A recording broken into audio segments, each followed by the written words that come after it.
All eyes were on the two presidential nominees in the United States who had never met in person, let alone debated. But this US presidential debate offered voters their first ever opportunity to watch Kamala Harris and Donald Trump take questions on the same stage about the ins and outs of their policy pronouncements.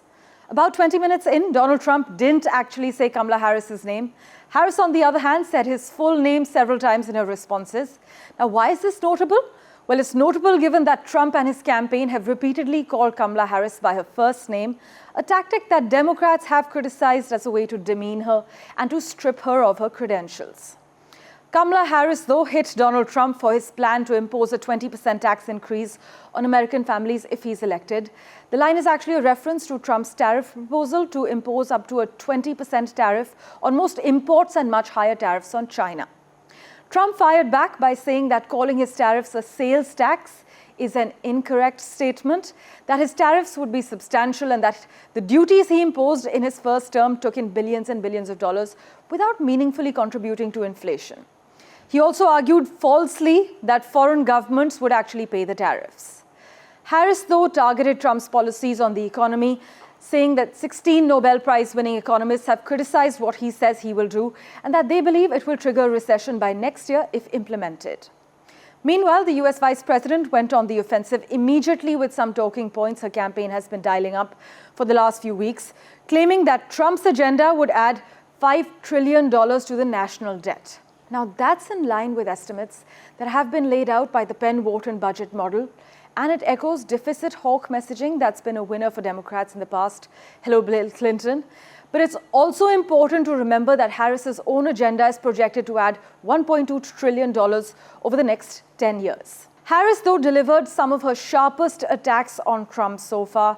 She actually said Trump has a penchant for talking about topics that have nothing to do with policy issues and invites people to attend his rallies. She actually said, it's a really interesting thing to watch, adding that he talks about fictional characters like Hannibal Lecter.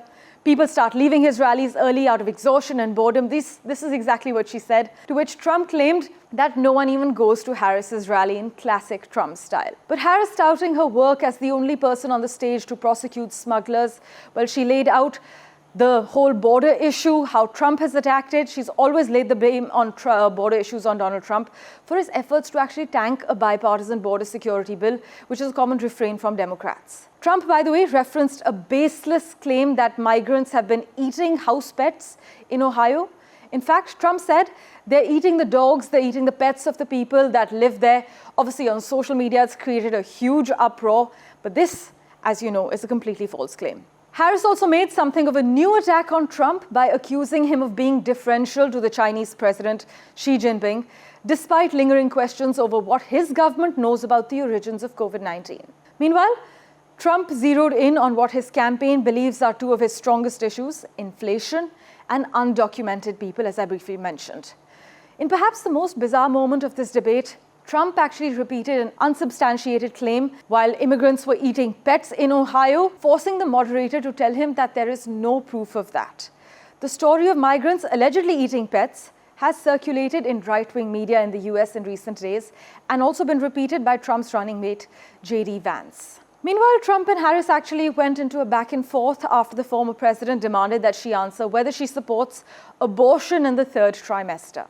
Harris said Trump should not be telling women what to do with their bodies, and Trump will sign a national abortion ban.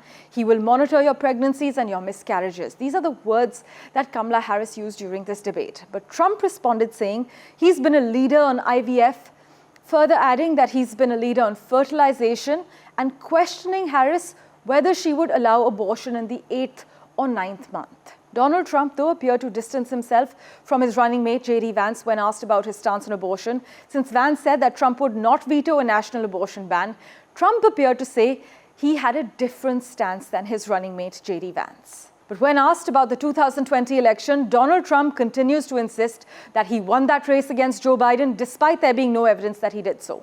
In fact, in his remarks, Trump said that there is so much proof that he won the election, although he provided few details. Harris said Trump was fired by 81 million people after he again refused to accept the 2020 election loss.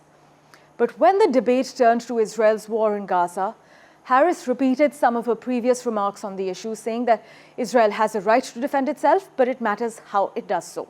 Now, that part is crucial. Harris she went on to call for a ceasefire and eventually a two-state solution to rebuild Gaza. But when Trump was asked how he would end the war in Gaza and return the civilians being held hostage by Hamas, he began his answer by claiming that the war would have never started if he was still president. He said, and I quote, "Harris hates Israel. If she is president, I believe that Israel will not exist in 2 years from now."